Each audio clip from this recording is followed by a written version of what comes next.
جو کچھ حاصل کیا ہے میں اس سے خوش ہوں، لیکن اب میں اس سے بھی اونچا مقام حاصل کرنا چاہتی ہوں۔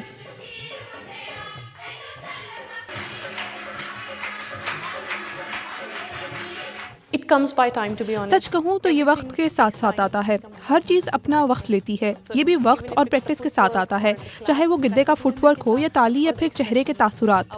میں انڈیا میں پیدا ہوئی اور میرے خیال میں اس ثقافت میں رہ کر یہ خود بخود آپ کے خون کا حصہ بن جاتا ہے۔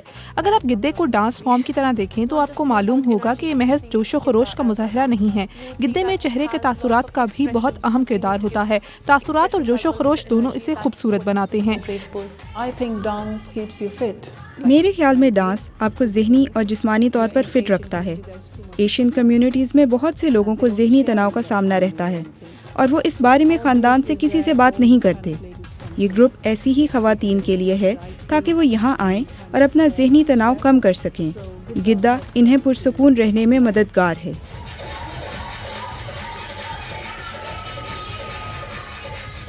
میرے خیال میں ہم ثقافتی روایات سے دور جاتے جا رہے ہیں اور انہیں زندہ رکھنے کے لیے ہر کسی کو اپنا کردار ادا کرنا پڑے گا۔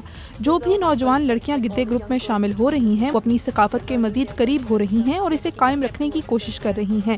گدہ اس میں شاید ان کی مدد کر رہا ہے۔ جب تک میں زندہ ہوں میں اپنی ثقافت کے ساتھ جڑے رہنا چاہتی ہوں اور نوجوان نسل کو اس سے متعلق آگاہی دینا چاہتی ہوں۔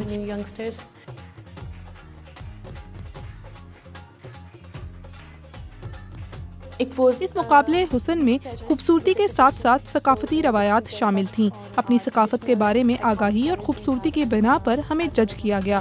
تقریباً 15 یا 16 لڑکیاں مقابلے کے لیے مس اور مسز کیٹیگری میں شارٹ لسٹ ہوئیں۔ مقابلے میں 3 راؤنڈز تھے جن کی بنیاد پر فیصلہ کیا گیا۔ سال 2023 میں مزید مقابلے منعقد ہوں گے۔ ہمیں کینیڈا میں بھی مقابلے کی دعوت دی گئی ہے اور ہم اس کی تیاری کر رہے ہیں۔ دیکھتے ہیں کیا ہوتا ہے۔ ہم اس مقابلے میں حصہ لیں گے، ہم اس کی تیاری کر رہے ہیں اور دیکھتے ہیں کہ اس کا کیا نتیجہ نکلتا ہے۔